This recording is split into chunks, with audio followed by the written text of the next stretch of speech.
Motherfucking Joe Fries. Welcome. What is up, Tom T2 Taylor? Episode 2. Happy birthday. Thanks, man. What are we doing for fun?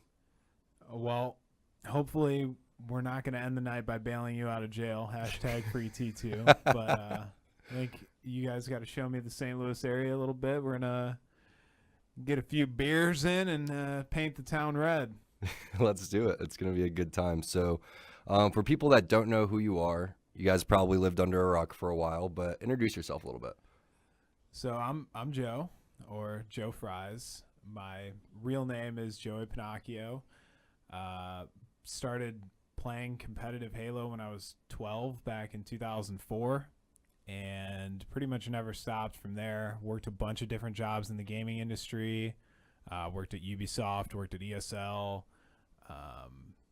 Right now I work for Evil Geniuses, and I do production for them. So I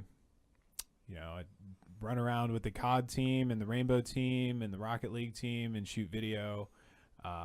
Do a lot of the produced Instagram posts, Twitter stuff, and then YouTube. Did the Up to Speed series for Evil Geniuses for the last half of the year. So you had a interesting path because your brother, Ant Tots, for people that don't know, professional Halo player. Your dad launched the LAN network, which was ahead of its time.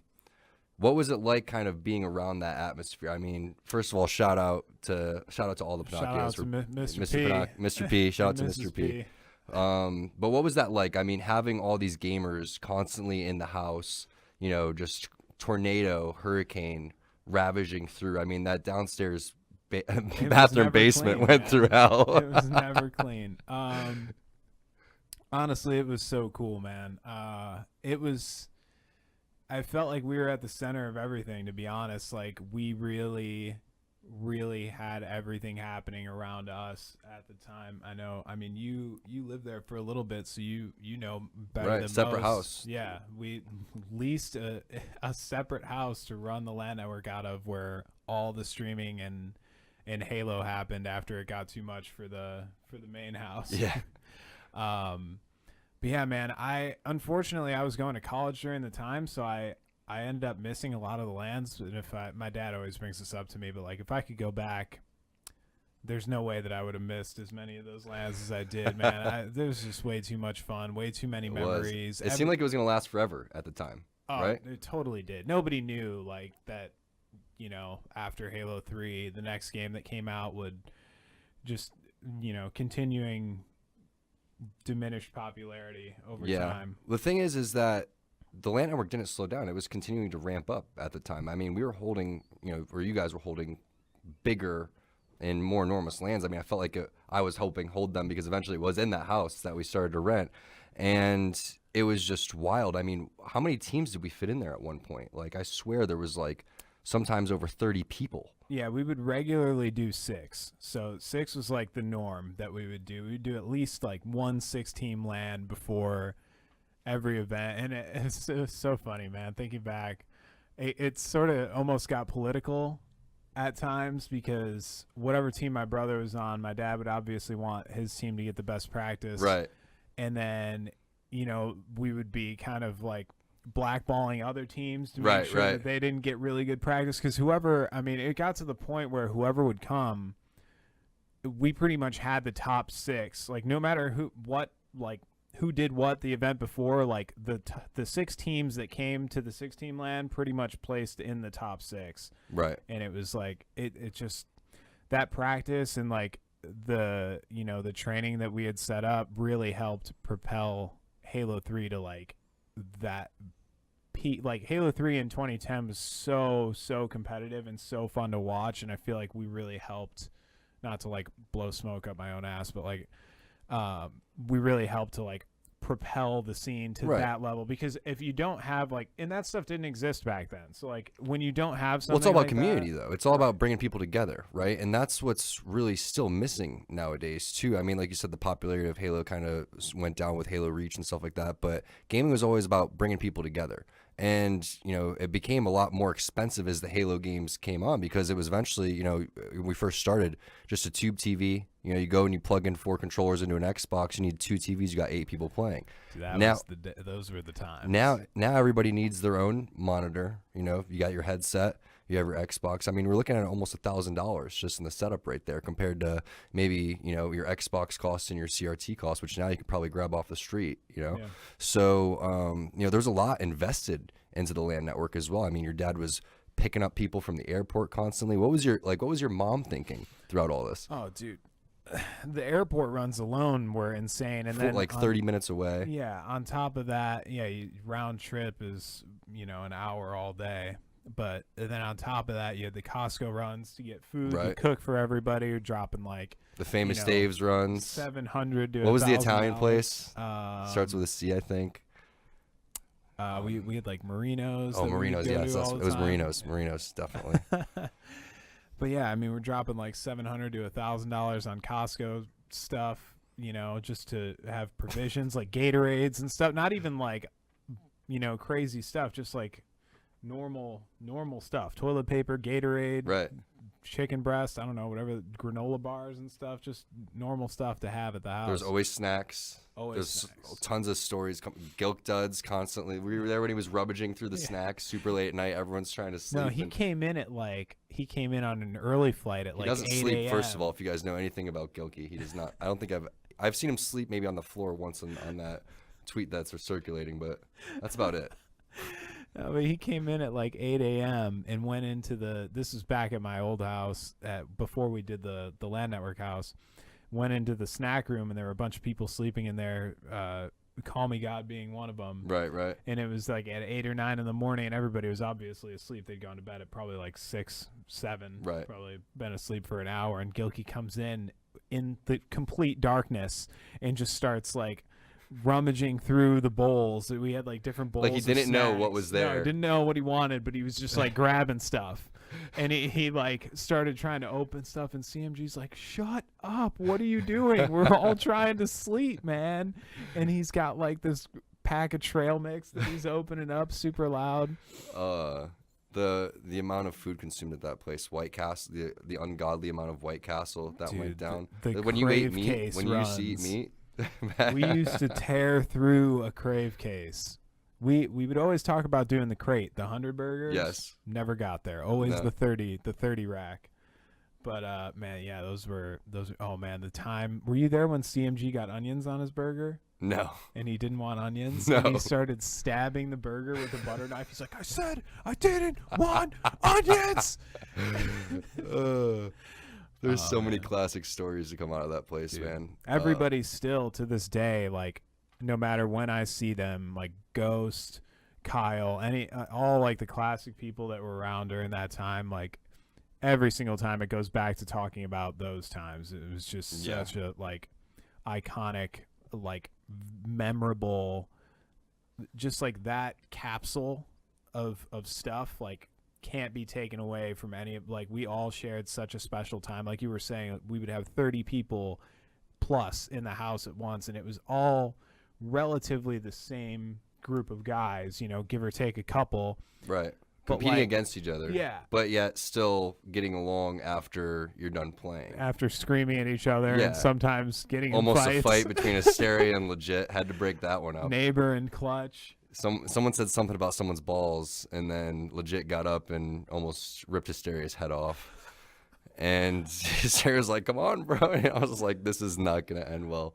That was 09 Hysteria, man. Those were the days. That was a really great time. I mean, Tawi juggling, the sack dance. Brav, when Brav used to do YouTube, Tawi juggles again. Production ahead of its time. Did it really like was. the NBA commercials, man, on a flip cam. Brav was recording all the blogs back then, doing all the stuff for T, all the Hot Pocket stuff, all the stuff that you would just dream of, basically for a coach, coaching at the top level, handling all the content, helping manage the team. You know what I'm saying? Yeah. And then moved up to community manager, obviously, in 343, now doing big things over there. But it's interesting because it's like you've taken that same content path too, and you went to school, and you were like, wait, I love esports. You know, I want to get back into esports. And, you know, I did the same thing. You know, esports was a huge part of my life. And then I was working at Newegg, and I was there for a year, and I was just like, it's not esports. And I had people like Cat Gunn coming up to me and being like, Tom, what are you doing? Like, you know, yeah, this is great, but like esports, hello. And I'm like, shit, you're right. Yeah. And it's tough if you don't, if you didn't lay the groundwork for yourself early on. You know, it's getting harder and harder to break into, but like, you especially have been around since like 2002, you know, in some capacity competing or whatever. And, you know, when you're around for that long, you end up making friends with the right people, and then you can, you know, you'll always end up falling on your or landing on your feet no matter what happens. But like, you know, for people that are trying to break in, it's tough, man. You gotta, It's tough. It's Bravo's a great example of, you know, granted he did have a good thing set up with TD, but you know, he made all of his own luck happen. You can't be you know? shy. You can't be shy. You have to put yourself out there. And I remember when he would even comment on the old MLG blogs, when I would go and blog and stuff like that, he'd be one of the first people to go in there and just constantly being positive, never burning any bridges, and just making good connections throughout the entire time. And that's really the key to esports, because you see a lot of people come in, and granted, I kind of did the same thing when I was 14, 15, got into the scene, and I just started, you know, cursing up a storm, going on forums, picking any fight that I could, just so I could just, you know, prove my Halo skills to somebody. And it really, just get some exposure and have people take me on. And, you know, it's just like the wrong way to go about it. You know, there's other ways to go about it. And, you know, it's a great thing to see, for example, Ninja saying, hey, like, I'm going to cut back on the cursing and be a little bit more positive in the way that I'm streaming and stuff like that, because really everyone can take that away, because there is a lot of people, a lot of kids that are trying to come in and break into that scene. And there really wasn't this scene to have these type of mentors for over the last like 10 years. So it's a different wave of people coming in now. Yeah, it's definitely, it's changed, man, leaps and bounds. When we were doing it, even when we were doing the LAN network, Twitch wasn't even around really. So like, No.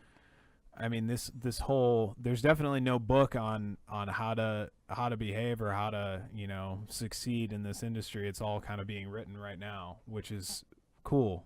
Like, you know, for this, it's cool to see it kind of like being birthed, as it were. You know, we get to see the arrival of like big money in esports with stuff like the Overwatch League and Riot really taking on the LCS and making it, and you know, Dota's crazy crowdfunding. It's nuts. So we're lucky to be alive in a really cool time, but our kids and their kids are definitely going to have something much cooler to VR and all sorts of like crazy stuff. Have you done any VR yet? Yeah, my dad, being the nut that he is, you know, he bought like, he's a segue with the VR on, just like that actually you might be onto something. It could there. work. No, but he bought a PS4 Pro and like the VR headset, and you know, I come down in the basement and my dad's got the headset on, and it, like he hears me come down, Joe, you got to see this. you gotta put this on. Watch this. Look at this flight game. You're never gonna believe this. It's like you're actually in a plane. And was it? I mean, yeah, it's cool, but like, were the graphics ass or were? No, the graphics are pretty good, and I played Resident Evil 2, and that was cool. It's tough to play games where you have to walk around without actually being able to walk around. You know what I mean? Right. Using the joysticks, or like, so for example with Resident Evil, to turn your head left and right, you'd have to use the right stick, obviously, like a normal FPS game. But when you would click it, it wasn't, or when you would move the stick, it wasn't a fluid motion. It was, you would turn in 30-degree increments. So your character would just whip. Like, imagine, you know, you could only be at like 1 or 3 or like, you know, weird 1, 2, 3, 6. Like, that's really weird. You're just like clicking around on a clock, and then you'd have to like use your head actually for like minute movements. So when you see anything else, is it fluid too, or is that just your guy is glitchy? It's just your guy. Really? But So they like haven't figured out the mechanics of Yeah. how to move around yet. Yeah. If you could get on one of those like omnidirectional treadmills and like be There you go. actually able to turn around, That'd but be I think cool. those things are really expensive. Yeah, they are probably super expensive. You know, You you're see talking them about in where Ready, you're just Ready suspended. Player One. Yeah, and you're just running around. Is that the future of FPS games? It's got to be. You think so? Yeah. I don't know, man. I wouldn't want to sign up for that. Maybe. No? Maybe. I mean, like, I don't want to say I'm getting old, but Yeah, it definitely, I want to keep sit down people and play. in shape. Yeah. And think about the experience of like if we actually got to the point where you're in just like a giant open room with a VR headset on, you can like run and slide behind cover and stuff. Right. And If it's there's done the nothing right actually way, in the room. if but- you mix it with like some laser tag type stuff and you make it like an interactive map that you can run around and it's in your actual headset and it's like we're talking like 20 years from now. yeah. Yes, sign me up. So you're talking more augmented reality. Yes. So you're wearing like almost like glasses, and then Yeah. you have like a HUD. Yeah, with, yeah. like hit points and Yeah, stuff. yeah. That would be really. That's cool. what I'm talking about. I'd be so down for that. That's- Imagine growing up at that, being 12 and like, okay, mom, I'm going to play laser tag, and it's that instead Yes. of like What we did. laser zone That's or but whatever. we're going there. We're going there. Just No. look at like the graphics from games like 10 years ago and then look where we're at now. And like I used to, for some reason, something about Halo 1 is like so beautiful to me, but like you go back and you look at just like the quality of the rebroadcasts from old tournaments and it's like, oh wow, that's what we were playing on? Like I didn't realize that. And you just see how realistic things are. Like Battlefield 5. Yeah, like Battlefield 5 on PC 4K looks absolutely. Have you seen it? Yeah, it looks real. It's insane. It's absolutely insane how realistic that game is. Yeah. Man, we're just gonna have to find the fountain of youth and stay young forever, man. I want to Yeah. play these. I want to play next generation's games already. Same. That's what I want to do. So you just got back. You're traveling a lot, A first lot. of all. Where have you been recently? Man, in the past month, I was in Stockholm in Sweden. I was in Copenhagen in Denmark for Rainbow Six boot camp. I was in Amsterdam for a night. I was in Columbus for the. How'd you just randomly end up in Amsterdam for a night? Was that a? I had to Was that stop work? over to go Okay. back. You're- Yes. Sure you did. It was an Yeah. accident. Just had to throw it in the Euro trip. Yeah. It's like, well, where can I stop? I got to have a layover going back. So where? Okay, Amsterdam. Yeah. For Okay. sure. And then COD Champs, so I was in Columbus. Right. But before that, somewhere else. Who knows? A lot of stamps in the passport. All over. Yeah, What was your man. favorite from going to all those places? Oh, Copenhagen. Copenhagen. Why? By far. Oh, my God. The food was incredible. Ate like a king. Like everything Right. there was So top so notch. for people don't know, Joe is vegan. Not trying to put a label on or anything like that, but how is it like when you travel? To other. First of all, traveling to other countries where people don't speak English is difficult. But how are you finding abundant amount of food and energy when you're traveling? Okay. Let me list two more things about Copenhagen. Okay, then go then for I'll it. cover that. So, number one, the food was incredible. This is no order. Food was incredible. The city is like a bike city. It's a lot like Amsterdam. but Really? I it's- never knew it's, that. like less rainy, Okay. I guess. But they have big bike lanes that are like the size of a car lane, and everybody is just riding bikes there. And we just rented bikes with an app on our phone, and like I felt sick. like a kid again. Like That's so sick. it was so fun just exploring riding bikes. And then 3, everybody there is like beautiful. Right. Like at least we're talking like 2 points of the average. Above the average. Average is like 2 points higher than what it is in the U.S. So what's the U.S. average? 5? U.S. average Is that middle like, or 6? Yeah, 5 or it's 6? it's like maybe like a So 5. everyone there is a 7 or an 5.2. Everybody there, we were saying like maybe 2 points is a stretch, but we were saying like everybody there is like a 6.4 average, and you would It's about a routinely, 1.4 to 1 higher average here. which is crazy on the whole population. Like we would routinely see 10s walking around. Like I saw 2 10s walking next to each other, which you never see.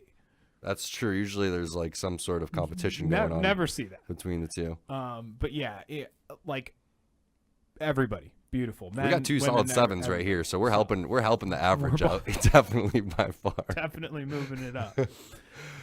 But yeah, okay. So to cover, eating well while traveling, regardless of diet. I think it's important just to, if you're somebody that likes researching a lot, I'm kind of like a more fly by the seat of my pants type of guy. I like to be surprised when I travel. But no, at least for me, if you have like special restrictions on your diet, download apps that reflect those things. So like it makes it easy. So if you have like a gluten intolerance or something, download like a gluten-free app that'll help you find restaurants in the area that are gluten-free. I know specifically for being vegan, Happy Cow, and then there's another one called Vanilla Bean that I just downloaded. Okay.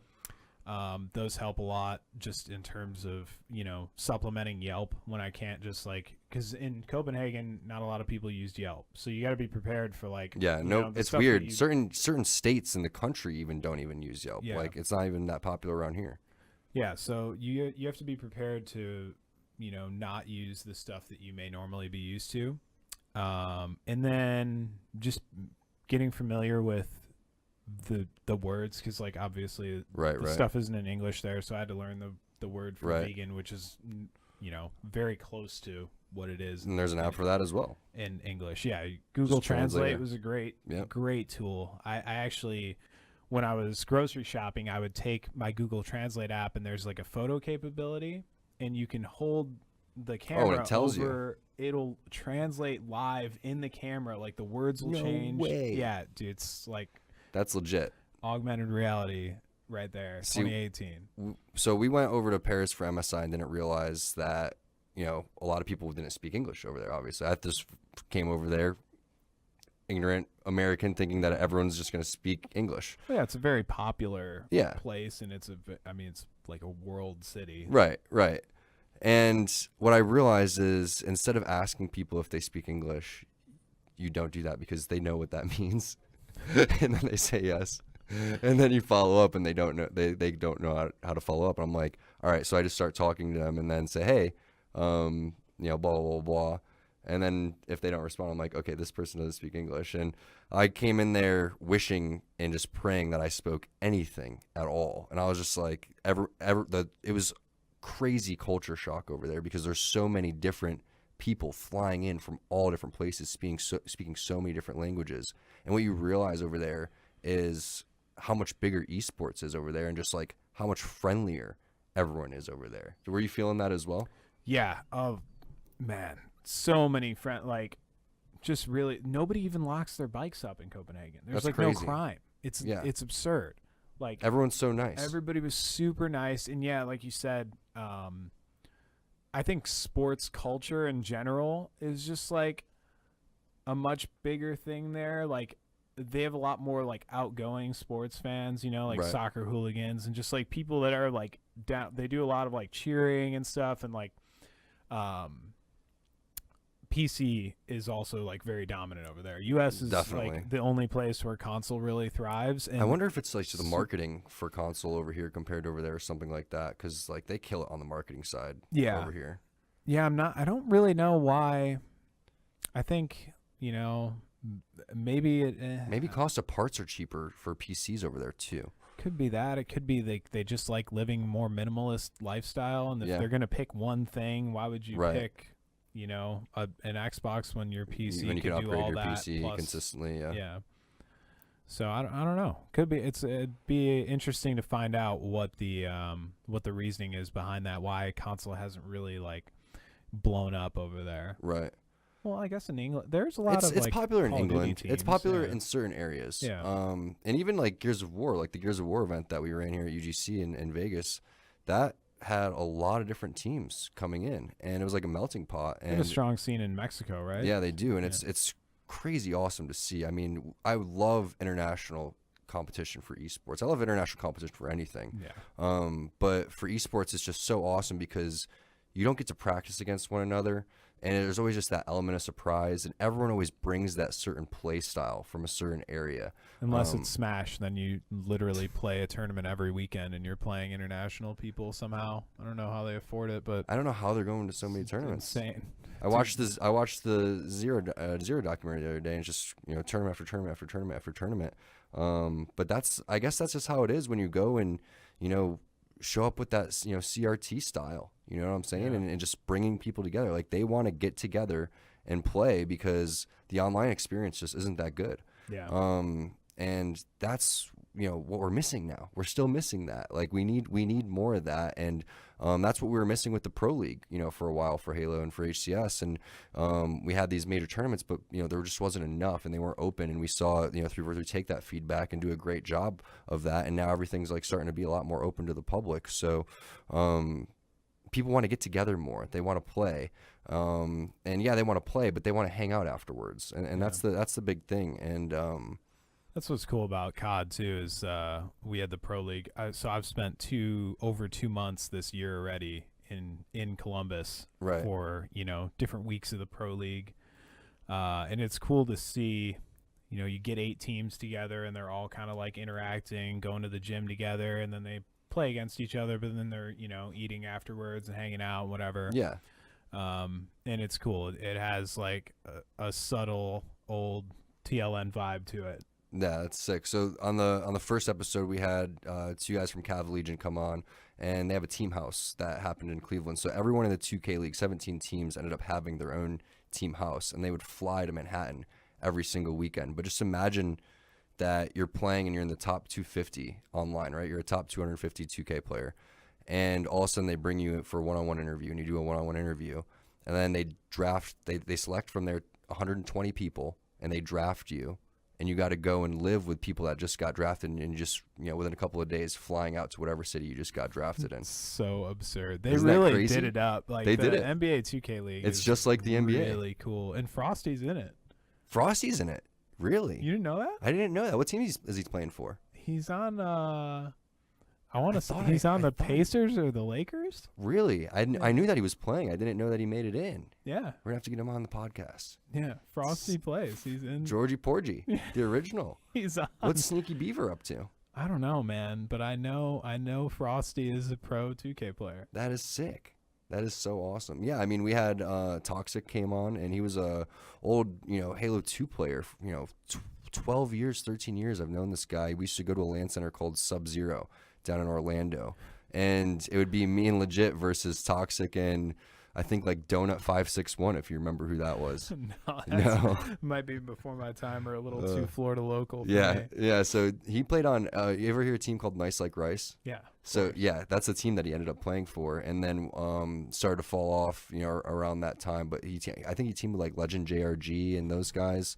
He may even team with like Bonfire, and it was Luck at one point too. But yeah, I mean, just didn't Legend JRG wear the gloves? He did wear the gloves. Okay, like it's just already. That's why you have to have these LAN tournaments, because you meet someone and they're wearing gloves, and you're like, I'm not losing to this guy. He's wearing gloves already. He's sweating already. He has to wear man. gloves to stop himself from sweating so hard. That's amazing. They took us to the brink a couple of times. I mean, it's crazy to see. He's 26 years old now, and got drafted. I just couldn't imagine doing that so quickly. Packing everything up. But they grinded out. They were mentally prepared for that, and they were looking forward to it. And it's crazy. Like, it's crazy to me to see the first sports league go and make a sport game, because that to me is what's going to take the most bashing in terms of, if anyone is like, say, ESPN saying like, what is this? People are playing basketball when they could be playing basketball. Right.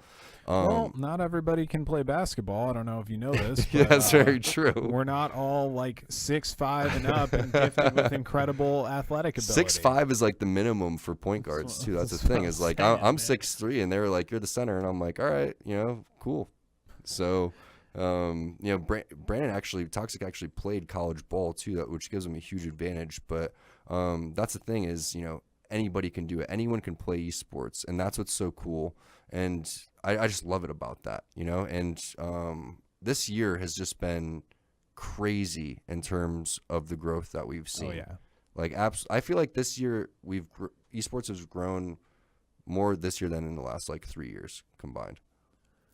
It feels like every year that's happening too now, especially with Fortnite this year. Yeah. I mean, not only because they announced like $100 million in prizing, but just because the game became so like accepted across everybody, like finally pervasive for through the first all, time. yeah, like it's on mobile, it's on, I mean, It's free. like shout out to them because they really did it right. Yeah. You know, with all crossplay, so fast.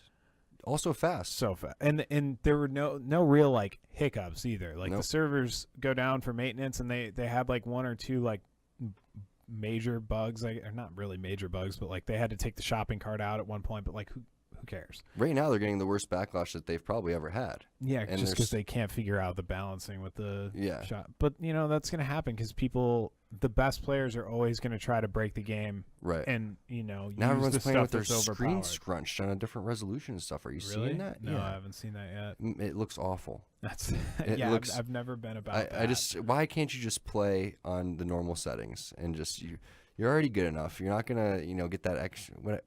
It's just one person does it, then everyone does it, Yeah. and then they start changing the reticles like different colors, and it's like I got a blue reticle, so he has to have a blue reticle. Is it like the old Counter-Strike resolution, like the 4:3? I don't- like I the don't- box. I don't know. No, I don't think they box it. It's just like kind of scrunched. I don't know what resolution it is, but I saw it, and it's not a good thing. But No, I'm but not a fan. That's the thing is when they launched Fortnite cross-platform, you saw all of these other developers kind of struggle when they said that they're going to do something, but they said it and they almost did it, I feel like, in the same day. Like Yeah. they were Oh, like, they had it ready. they're like, hey, we're going cross-platform. Oh, it's out tomorrow. And it's like, wait, so I can go and play this right now and not have any problems? Like I can play with my friend on Xbox through my computer after, talking about how we couldn't do that for a while?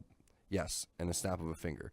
I think that maybe more than anything, there's a few things that I think really lended themselves to, or like really helped that game like reach the peak that it did. One of them being the cross-platform thing is huge. Like being able to game with your friends that don't have the same console as Right. you, or like, effectively ending the console war and Right. the PC war.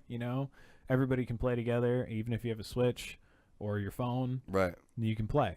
That coupled with the fact that in every other BR game, it was needlessly complicated. Like, I don't know. Did you play H1 or PUBG? I played PUBG at a pretty high level. I never Okay. played H1. So, think about this example. So you walk into a room in a house in PUBG. Right. What do you do immediately?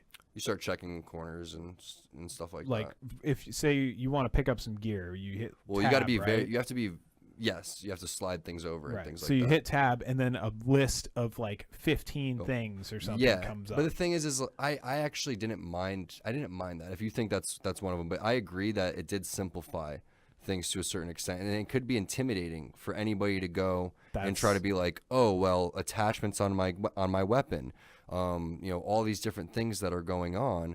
And they introduced a very basic game, and then they started adding things. It didn't come out with like 3 different type of grenades, 4 different type of grenades. So yeah, And I definitely see what you're saying. That's the key right there. Is everything was very at a base level, extremely easy to understand. The guns, weapons, any loot that when it drops, Just the basic it weapons. sits up on the ground. Yep. Where you can see it. It's color coded in Yep. like a classic MMO color scheme. If Right. you've ever played an MMO, you understand gray sucks, green's a little bit better, blue's Right. a little bit better, purple's better, gold is epic. Okay. Right. Makes a lot of sense.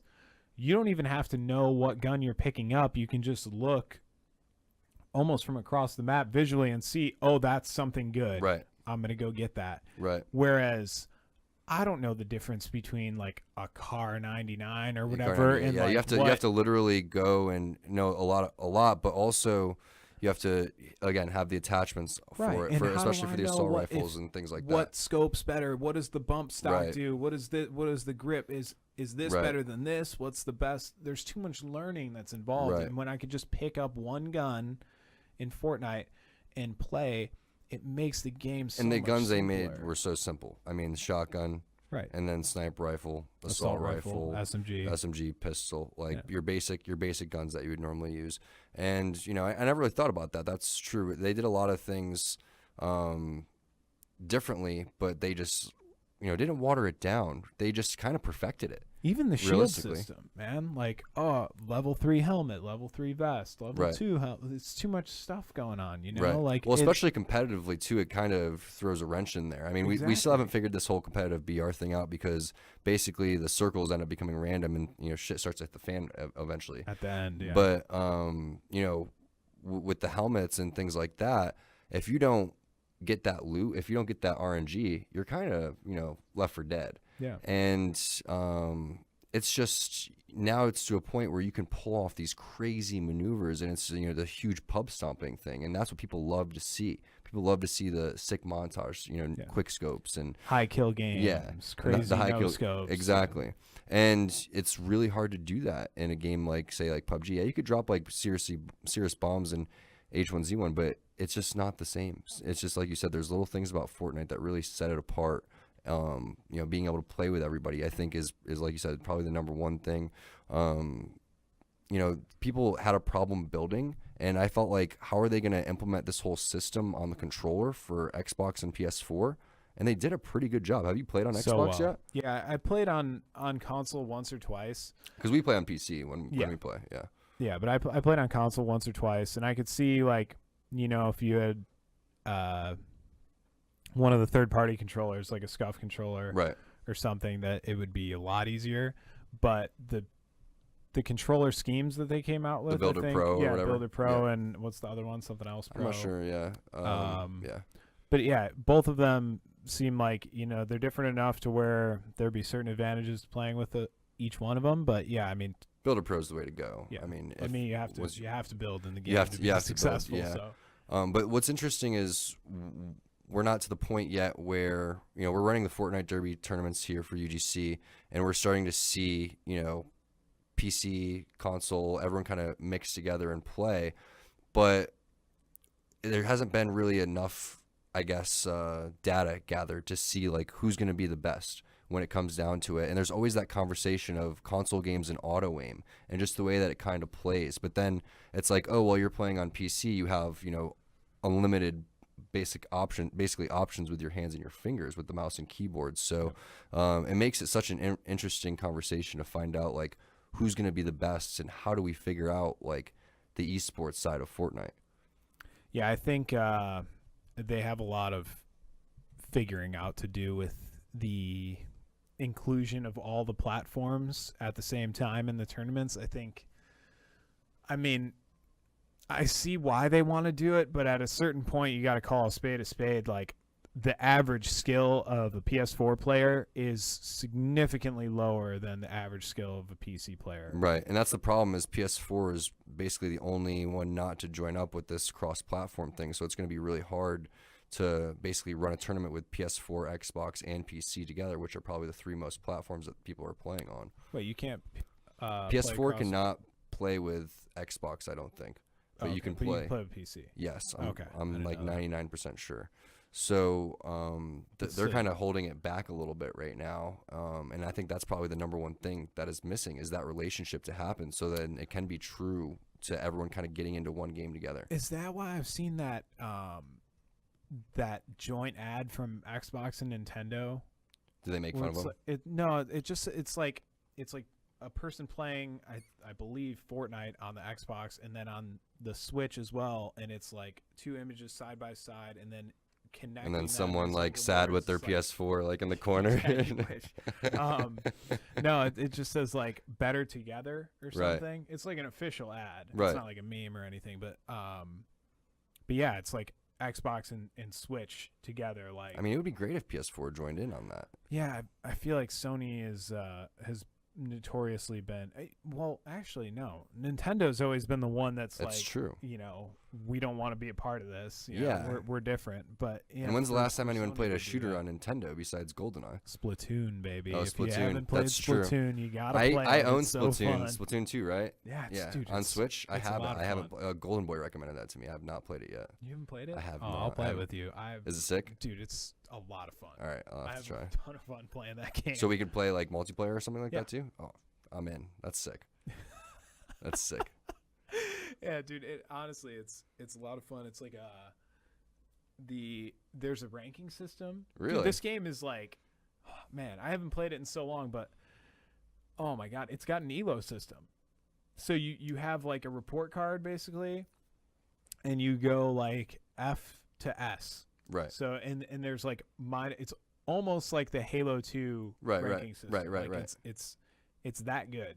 So you get. He's talking this up, guys. Dude, it's just like Remember when you time. would go on Bungee.net and you'd look at your level, all like the time, bar man. on your level, how close you were? Yeah, all the That's time. what this is. And they had the top 5 leaderboards. Yes. And you can go on and check your progress on. There's an app, the Switch app. I think it's the Switch app, and you can like look at your Splatoon stats. I might have to pull it up for you after this and show you. But It's not like a pro, man. I'm a little intimidated. I mean, I have an S rank. Okay. You get ranked in each. There's 3 different playlists. How many hours do you have? I don't want to talk about it. You get ranked in each different playlist, and the playlists rotate every like hour or every 2 hours. They change the game type. So each and not playlist. It's just a game type. Right. For 2 hours. So what kind of game types do they have? Because I heard that it's kind of like a Mario Sunshine type of thing. Yeah. So the painting is an aspect, but that's more of just like the blocking zones. What does that do? Yeah, it's you can move quicker in your own ink, and you move slower, and then you move slower in the enemy's ink. So there's this ongoing battle within map the control game for map control. Exactly.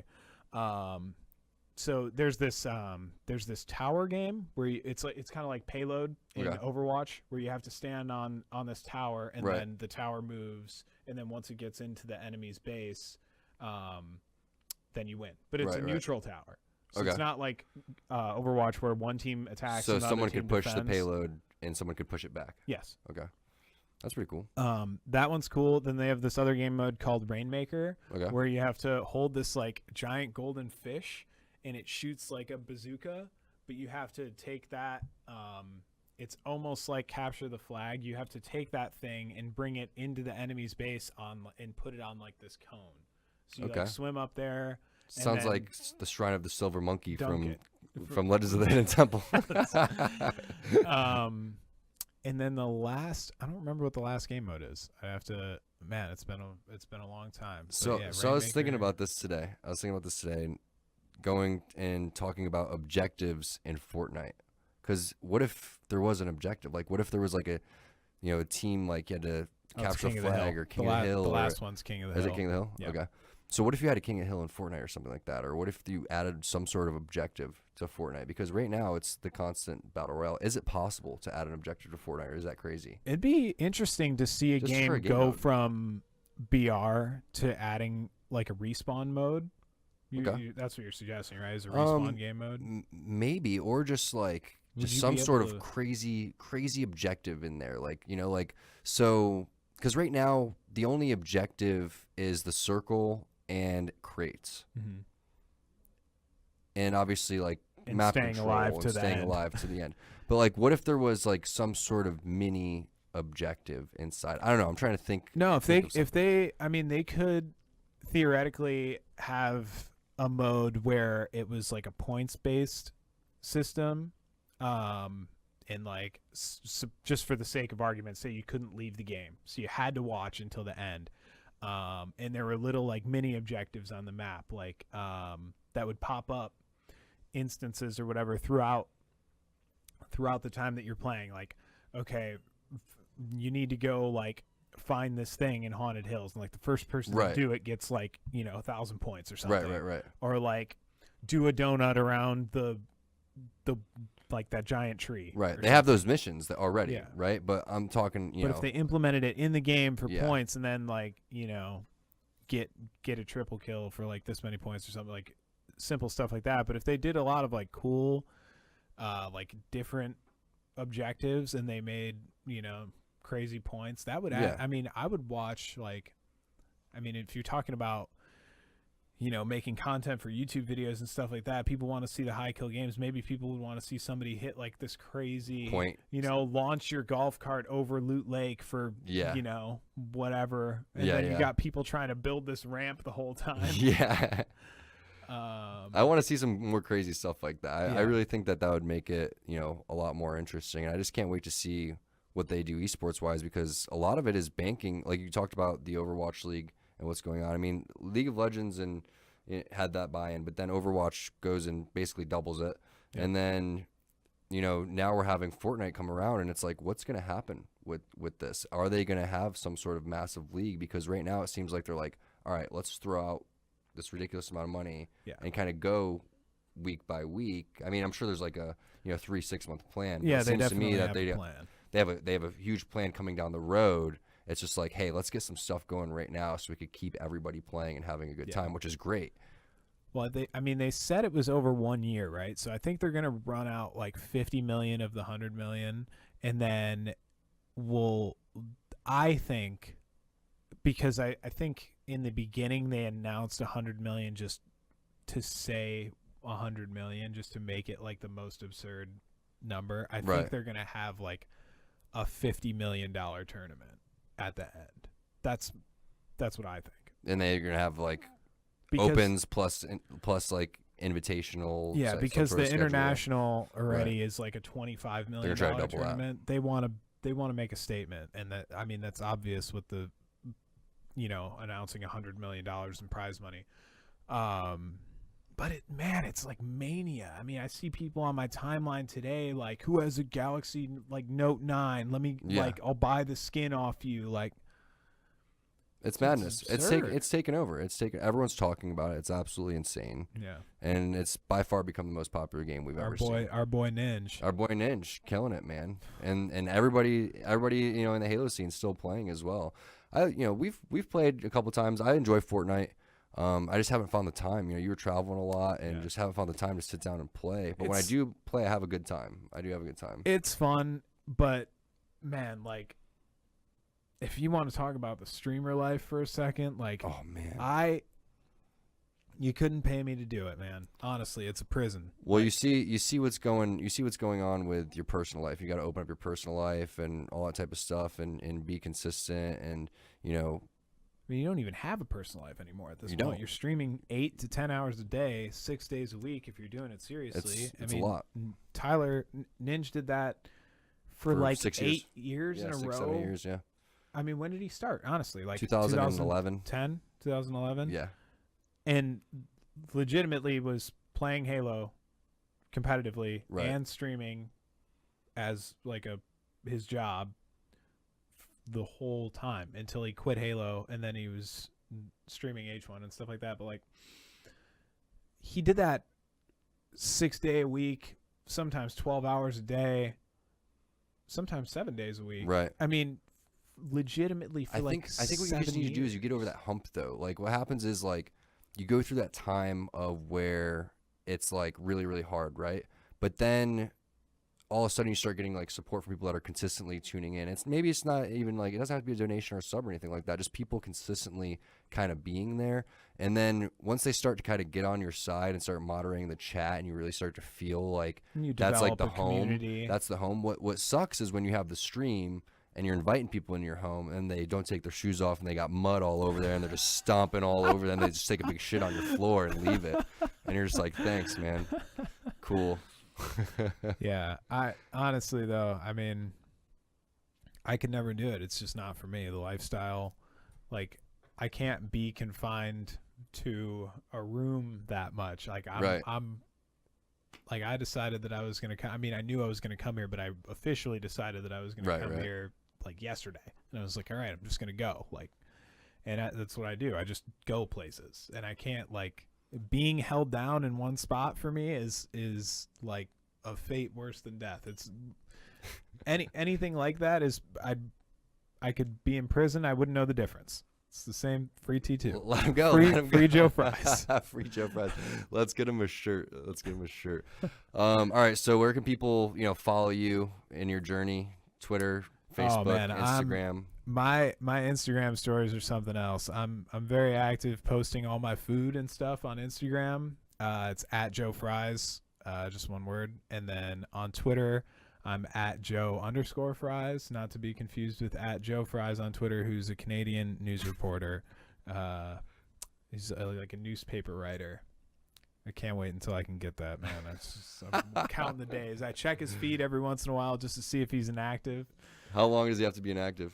I think like 6 months, and he just keeps retweeting like Be careful. newspaper articles. Be careful. He's coming for you. So, He's coming man, for you. I am coming for him, man. I already have Joe Fries Incorporated, so I could go after him for, I'm a corporation now. I need that. That's me. I can prove that's true. He's got the proof. He's got the documents. They do go for that too. So maybe I'll put in a little. I'll hit up Rishi or somebody. Dude, we got Twitter. friends. We have friends over there. I still haven't gotten my blue check mark yet. Have you gotten your check mark yet? No check mark. We need to get. I gotta that hit too. 10K. I'm at like 9. I've been struggling. Well, so you guys know where you can find Joe. You know where you can find me, Joe. Thanks for being on the show, my man. We're gonna have a great weekend. It's gonna be a blast. Gonna paint the town, brother. Like Can't wait. Splatoon 2. Splatoon 2 and beers with the boys. Let's do it. Guys, this is episode 2 of the T2 podcast. We will see you next time. Thanks for watching.